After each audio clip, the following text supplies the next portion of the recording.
as well as its internationalist class-oriented action in order to meet its statutory objectives in all continents, defense of public services and workers' rights. This conference also takes place after the Grand 16th Congress of the World Federation of Trade Unions, WFTU, held in April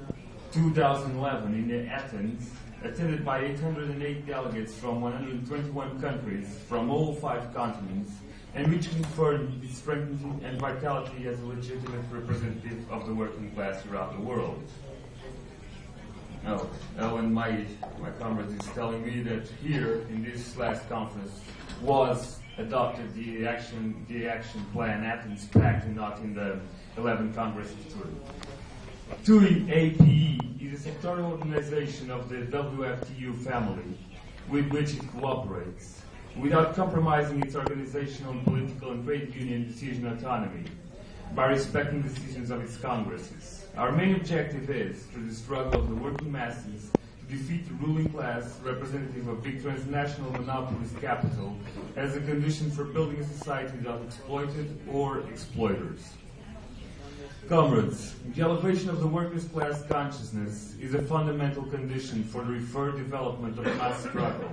at the national and international level against the right-wing policies that defend the capitalist system and those of the ruling class against the workers and the more disadvantaged populations, which have intensified following the defeat of the socialist camp in Europe. Destruction of the public services is part of the bill of fare of attacks against the rights of the workers and the more disadvantaged populations dictated by the European Union Treaty, dominated by Germany and France, which the European governments, mainly those of the Eurogroup, are carrying out throughout the vassalage to the big national and foreign capital. The main goal of this political and economic course is to ensure the class nature of the apparatus in their countries and the deepening of imperialism, resorting to increasingly more violent methods. This class policy embodies the intensification of a brutal attack on the labor rights, achieved through the struggle of the public administration workers, central, regional, and local municipal, with the resulting privatization of public services, namely healthcare, education, social security, sanitation, water distribution, gas, electricity, post and public transport, and also in environment, justice, and culture.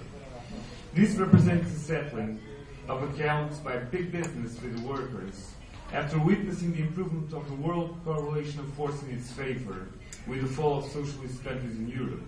which opened to them the doors to speed the process of imperialist globalization and resulting recovery of lost privileges. As mentioned in the study distributed here on the dimension of the public administrations in the EU, together with the growing financialization of the economy at the expense of the agricultural and industrial production, brought this present great economic crisis of global capitalism, which is having catastrophic economic and social effects, and which will only be finally overcome with the defeat of capitalism and the end of the exploitation of man by man. Comrades, in the European Union, we are experiencing a particularly serious situation. The advances in capitalist integration represent a new leap in the violation of national sovereignties and the domination by the directorate of great powers, hegemonized by Germany and France, as I mentioned before. This situation leads to the widening of the gap between rich and poor countries and the brutal deepening of the social inequalities, which will determine the continuation and worsening of the so-called crisis of sovereign debt and of poverty and misery for increasing layers of the population. We are aware that the solidarity set down in the European Community treaties is a sham for the workers, a fact which became clearer with the outbreak of the crisis of the capitalist system in 2007. The imposition of the so-called Stability and Growth Plans, SGP, led to the recession in countries like Greece, Portugal, and Ireland, and opened the same road for others like Spain, Italy, or Belgium, always with the aim of cutting the way to the states in the economies and increased debt of capital. All over Europe, the public administration workers have fought in the streets with their class organizations for their rights and interests against imperialist interference in their countries.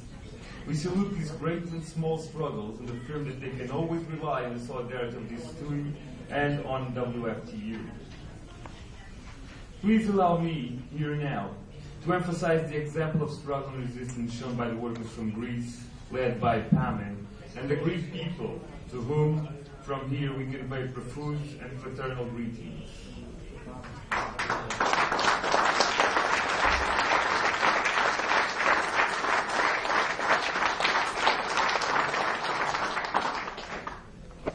The perverse effects of the policies that they have been characterizing can be seen, namely, in the closure and ending privatization of public services to private monopolies, in the exploitation of workers with destruction of rights achieved in their struggle all over Europe following World War II, in the end of labor with rights, especially in this sector, with a cut in the price of labor, in the precarization of labor ties, in resorting to manpower companies, in the loss of retirement rights, with an increase in the time needed to acquire the right to retire, and reduction in the pension payment.